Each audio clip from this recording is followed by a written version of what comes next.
Bitcoin has kind of underperformed what would be normal. And just to give you an idea, now a lot of this is because of the dollar weakening. But again, the dollar weakening is good for global growth. It's good for assets. It's good for liquidity. So far this year, global M2 using China, Europe, and the US is up over $5 trillion. From miners and institutional players hedging future Bitcoin production. That creates temporary sell pressure and compresses volatility. He points out that implied volatility for Bitcoin dipped below 40, a remarkably low level, suggesting that short-term traders had grown overly complacent. But once that expiration passes, supply pressure lifts, shorts get squeezed, and Bitcoin is free to run higher. We're already seeing this play out with Bitcoin reclaiming the $110 to $120 zone where many shorts were clustered. One thing we talked about, which I'm going to keep emphasizing to people, once options expiration passed, I think a lot of the supply in Bitcoin started to wear off. I think people are going to have to just start recognizing that at the end of every quarter, there is a lot of open interest from people that are selling future production. I think the Bitcoin miners, from what I've seen, have done it. And I think there's a lot of people that just have joined on the party. And so vol was compressed. You got Bitcoin implied vols below 40. So I think once we came out of expiration, there was less sell pressure. There were a lot of shorts that had built up in the 110 to 120 area around the all-time highs or the prior all-time highs. So I think that started. But there's something big that's happened. And I think you and I, because we didn't do one last week, the momentum is growing from the traditional finance community, and I can feel it.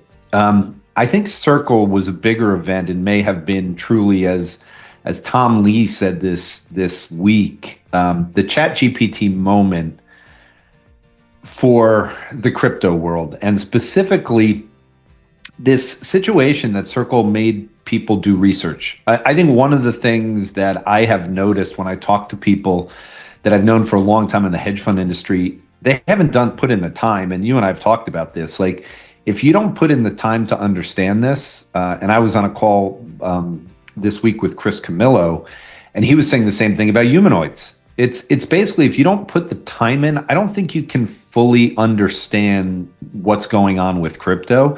And so Circle put a spotlight that, hey, we got to be participating in these IPOs. There's been a bunch of successful SPACs. There's been a whole bunch of things that have gone on. I think we need to do some research. And I think the research has helped. One other thing that's gone on, when Tom Lee, while we were gone, basically started the Ethereum corporate treasury balance sheet strategy.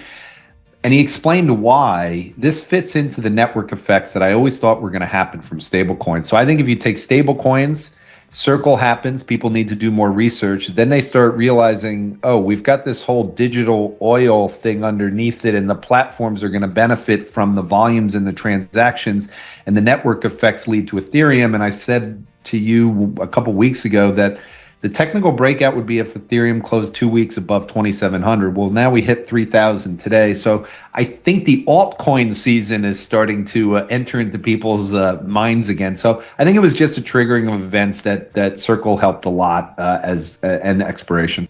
Bitcoin's been trading at, or the implied vol is just under 40. Just under 40 implies about, almost a 2.5% move a day. So when you're getting 3% moves, these are really one standard deviation, slightly over one standard deviation move. So I think people have to start to get used to that. Just because it happens in 3 days, that is the way a lot of stocks move. That's the way a lot of other trillion plus assets move. I mean, NVIDIA's move like that. NVIDIA went from a low of 80 back up to 160. It's a $4 trillion asset. It's bigger than Bitcoin. And so its vol is higher than Bitcoin. It doubled. Bitcoin didn't double from the lows back during, Liberation Day after effects. So I think people just have to start adjusting to the fact that the vols move lower. And I think the moves are probably more likely to happen like this, just because there's a tremendous amount of option volume that is out there and open interest, much, much more so and growing because of IBIT. And I think this is going to continue. So I think this was a normal move, and I think people should just get used to it. And you know this better than anyone.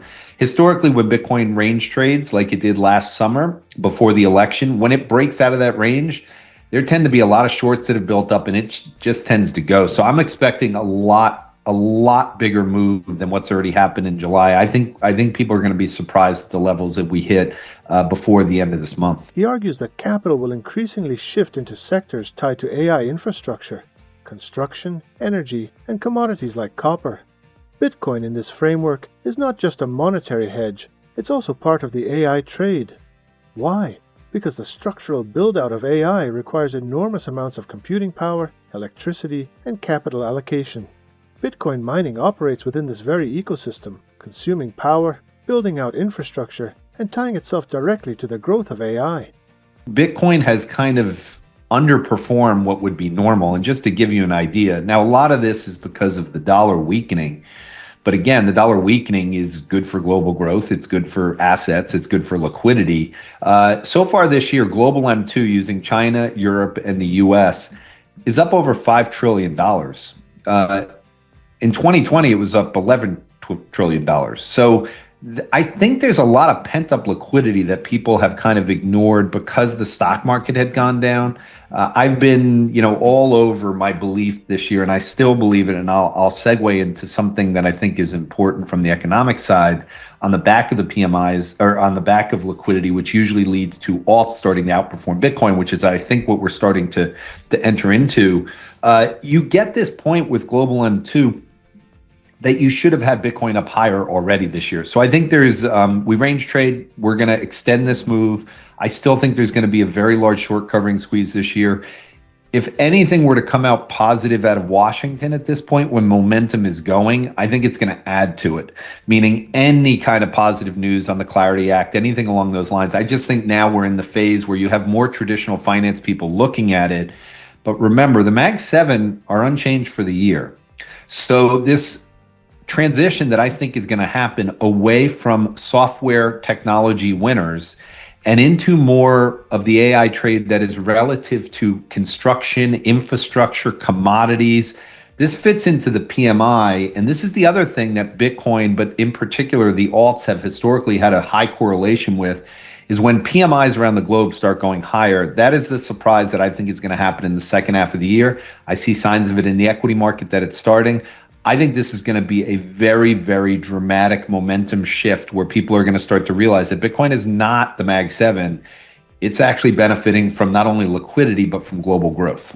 Why Ethereum over Bitcoin right now? And it's not that I believe Ethereum is long-term a better investment than Bitcoin, but sometimes when you reach points where, again, if the PMI is going higher, historically the alts have done better than Bitcoin because this is a growth thing. This is an ecosystem thing. I think the problem is for what's going on is like a snowball effect. I think more and more people are realizing that it's an asset that is big enough for them to make money on. They're maybe having trouble making money on the AI trade the way they traditionally do. So I think Bitcoin is now going to be associated with the commodity side more so than people realize. And I think we are in the early stages of a structural bull market related to building out the infrastructure of AI, which is going to take power, as we've talked about. It's going to take copper. I wrote a copper piece this week. I think people have doubted the structural nature of AI, and what the tariff situation did was force us into a position where it is absolutely structural, and I think more people are looking for ways to play it, and I'll say it again and again, the purest AI trade is Bitcoin. The quarterly option cycle explains short-term pressure, but the long-term picture is dominated by institutional adoption, liquidity expansion, and the structural build-out of AI. Circle's rise marked a turning point, forcing Wall Street to finally do its homework. Ethereum and altcoins could see a resurgence as global growth picks up, while Bitcoin itself is increasingly tied to AI and commodity cycles.